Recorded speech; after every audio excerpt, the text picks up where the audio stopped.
lot of rural area that we have to cover yet. This is important. It's pretty tough going. It's not for the faint of heart. It gets sketchy when you're sliding down the hill, into the trees. 3 feet at 11 o'clock, and then drill it. Temperature's going up, we're at 90. Watch your temperature's coming up. Could kill everyone here if he hits it with the machine. I gotta not hit it.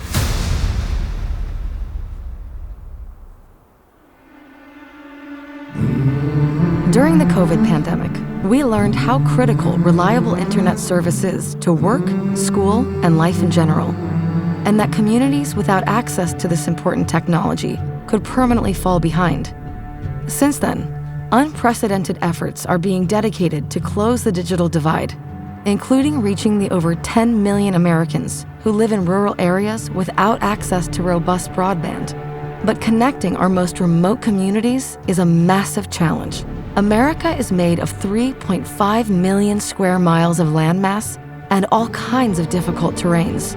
So, how do we get the job done and deliver on the promise of connecting everyone? It takes every last mile.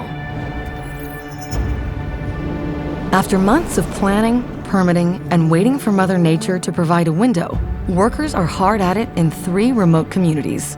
We begin in Alaska, ranked 50th in broadband connectivity by the FCC, so the team here in King Cove has their work cut out for them, connecting a local school and community center. Accessible only by air and sea, King Cove is home to Alaska's largest salmon canning facility. The community's economy relies on year-round commercial fishing and has about 800 full-time residents, many of whom are from one of over 200 federally recognized tribes in Alaska. Remote Alaska is beautiful. The benefit these communities get from fiber optic internet to the homes, schools, and the clinics, and the hospitals here, their ability to access internet of this caliber is essentially life-changing for these communities. Our second stop is with a rural broadband team in Lakewood Township, Minnesota, where almost 20% of residents lack internet reliable enough for a video call.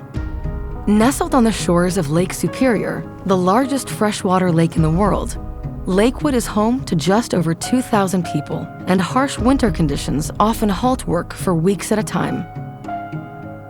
We are in just north of Duluth, Minnesota, on Lake Superior. We are doing fiber to the home.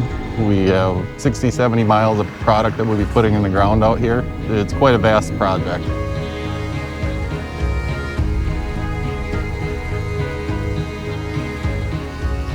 In rural Minnesota, it's such a long distance between houses. A mile in Minneapolis or a large city, you'll pass thousands of homes. You put a mile out here, you pass 2.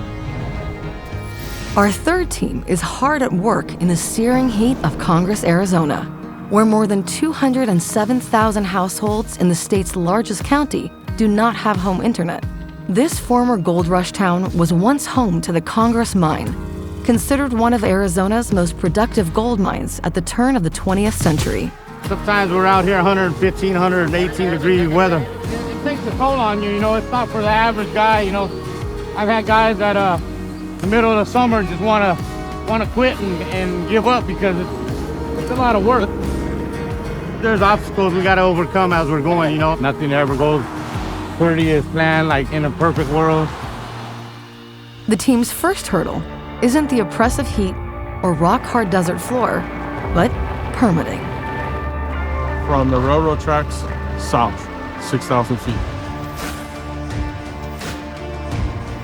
We had a meeting and they said that they were going to work a little bit further north.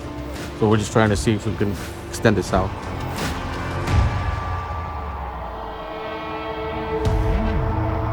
So our goal is typically to get about a mile a day. And with the cold weather coming, it is a little bit of a rush. January, negative for the whole month basically, and we'll be out here still blowing fiber in that. The snow is 6-7 feet tall, and we plow snow in the ditches to even get in there. 0 degrees becomes -10, and that's when it can get brutal. We had guys working last weekend. We worked Saturday and Sunday the weekend before. We're down to about 7 miles. Got to get done in the next 8 to 10 days. But other than that, we bundle up and we work through it.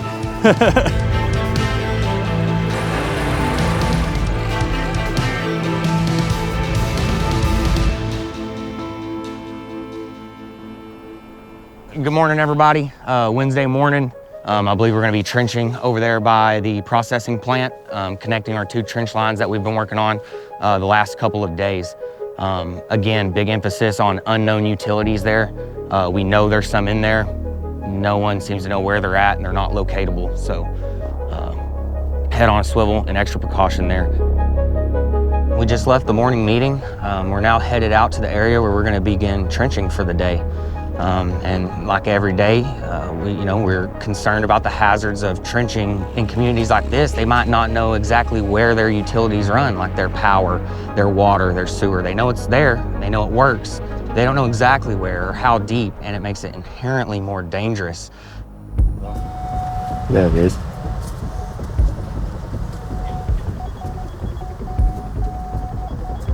It's a little bit stronger here. Locating some power between these 2 poles. I mean, we got paint on the ground, but we usually don't trust it. Well, it could be a live high voltage power. Could not be. And he's in the ditch, and I gotta not hit it. Keep him safe. Keep everybody safe, really.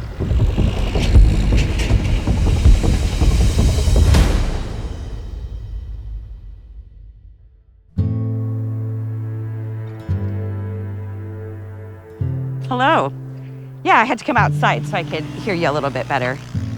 Yeah, the crew is currently up in Nome right now, finishing the Terra refill project. They're getting that wrapped up. They had a little bit of a delay this morning due to weather, but that will get done. And I just arrived in King Cove, currently checking out the work that's being done in my hometown. I'm actually out on my grandma's porch right now, her house.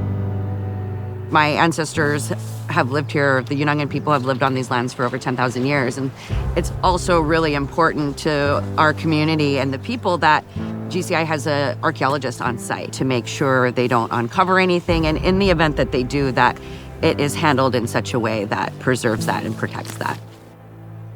There's a known village site from 5,000 years ago here that's been inhabited off and on over the last thousands of years. It's incredibly important to have people out here to protect and preserve the indigenous communities, their historical records. You can only dig an archaeological site once. If you don't document it properly, it's gone.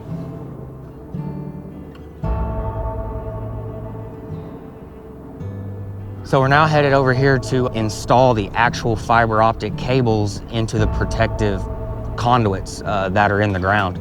And you can do that in a couple different methods. You can hand pull it in, but it's a lot more hard on the crew and can take a lot longer time. So we're gonna blow it in using a fiber blowing machine. Some of the hazards of blowing fiber in is because we're putting fiber in at a much higher rate.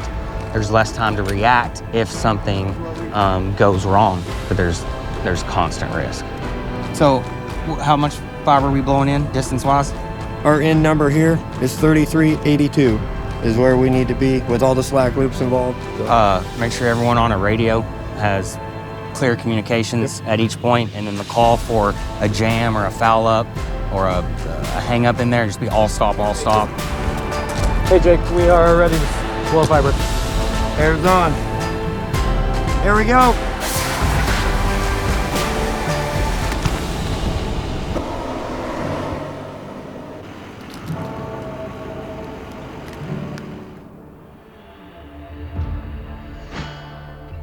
All right, guys. So today we're gonna start boring from 500 feet south of here. Just make sure you got your PPE.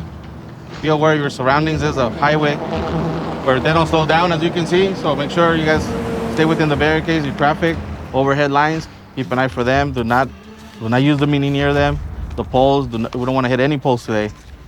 Other than that, stay hydrated and let's get to work.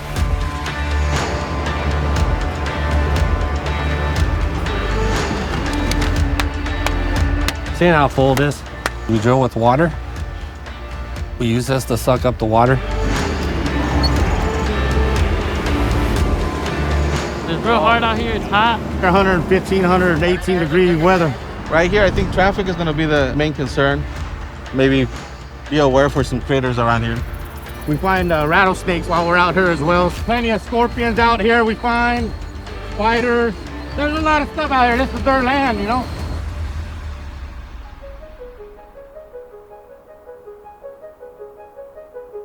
There's a whole lot more to it than what meets the eye. Just the challenges of the ground, the nature, shale rock, bedrock, stuff can't drill in. There's spots that there's that much dirt on top of the rock, and we got to deal with that. 11 o'clock, give me 3 feet at 11 o'clock, and then drill it. 3 feet at 11, drill it, got it.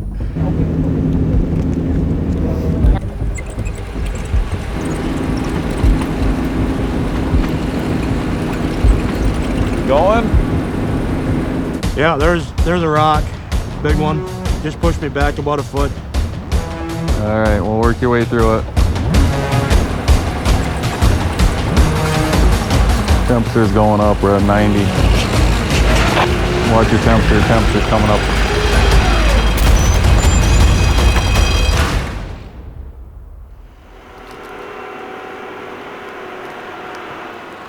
Dan with Mincom, they're on over on another road here that they're plowing in on right along a riverbed, and they're right along a cliff, and it's pretty tough going there. There's a lot of rock.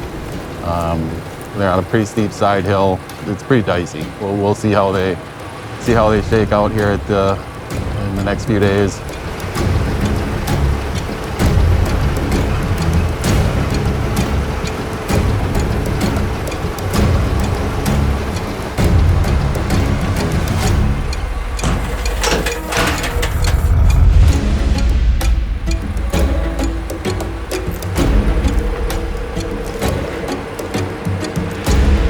Plow got too steep and trees got in the way, so we had to get him cut out of the way and a chain hooked up to get him pulled up to make sure he wouldn't tip, because when the blade's not in the ground, he's become way less stable. That blade's like 4 feet down holding him.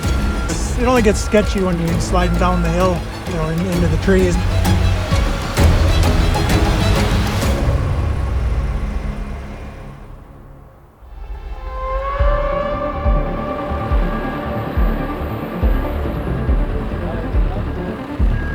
We can do up to about 2 miles a day.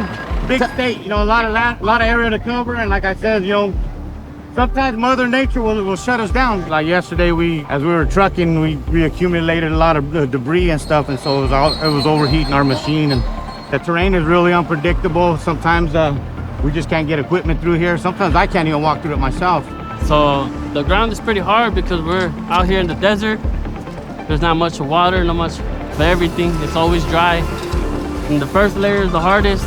After that, it just gets harder and harder and harder.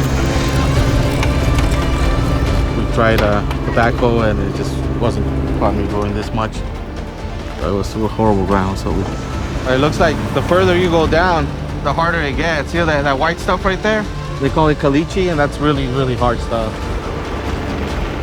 It gets to be difficult sometimes because we cover a lot of areas that sometimes our equipment just isn't designed to make it through. We originally predicted that we were going to have about 15 miles of plow work, but as we put eyes out here and we started discovering there's some sections we just can't get our equipment through.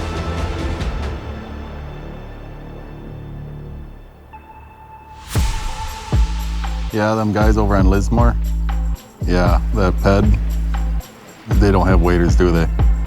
All right, well, they're in about 3.5 feet of water and they gotta set that PED. We might have to do a PED riser box, but I want you to send Devin and Scotty over there. Yeah, Scott, yep. So yeah, send them over there, get them to raise that PED and pull fiber in there. Like, that water's full.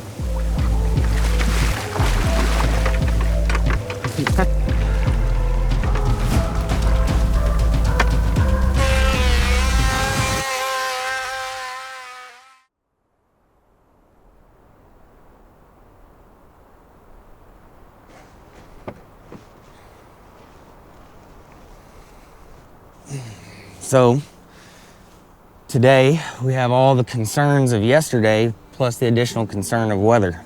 We've got parts coming in today, a specialty part coming in from Anchorage that has to be here today. It's got to be here today.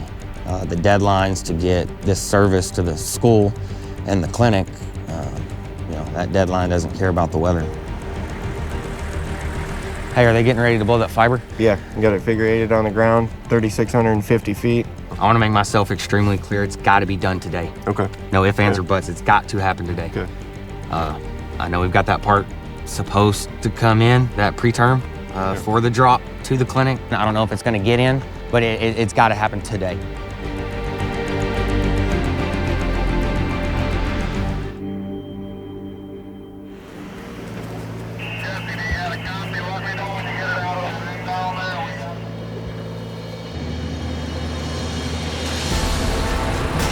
There you go.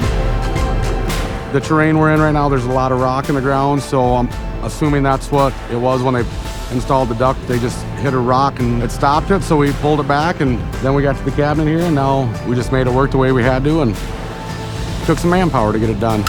You need people that are just willing to go out and get the job done, and they just have to work and be willing to go out in it and dress for the weather, and it's cold here.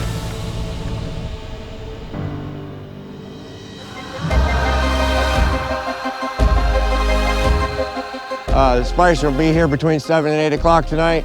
If we don't have this done by 7 or 8 o'clock, that's... You're working until 9 o'clock. Hurry the up.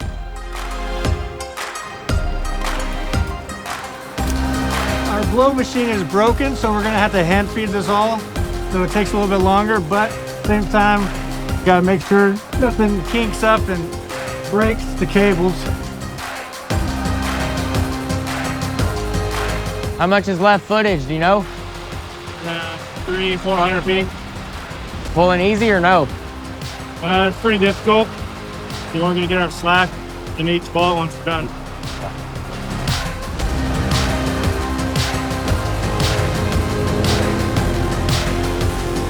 This is our major push.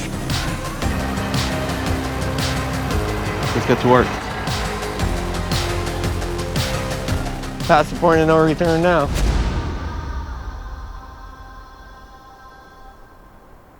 Well, we done at the clinic? Clinic's done. Everything's complete and wrapped up. Is it buttoned up? Yep. Backfilled? Yep. All the conduits in the ground and waiting on the drop. Hey, so good job. We made it. we Deadline did. achieved. All right. So we wrapped up the school. We got the service inside the school, which wraps up the deadline. And then that's just this community. There's several or dozens of communities just in this part of Alaska alone that will all be going through this process as we bring broadband internet to rural America. You know, every spring we start out and we have a certain amount of work on our plate. Then you get to the end of the year and you look back at the couple hundred miles of stuff we put in the ground, and it's like, holy cow, we've covered some serious territory. We're really proud of the productivity that we've had up here, and the production and the pipe we've got in the ground, the fiber that we're putting in. The guys have done a fantastic job. These guys, have put a lot of training into them. They do this every day. Good group of guys. They work really great together. Our morale is always high. Minnesota's a big state, and there's a lot of rural area that we have to cover yet. You know, we're charged and ready to keep moving forward to connect the rest of Minnesota with fiber. I've been in this position where I'm at right now for approximately 10 years. I am real passionate about my work. I have people come up to me and they just want to give us a hug. Everywhere we go, we see that. The benefit makes it worth it several times over. It's essentially life-changing for these communities.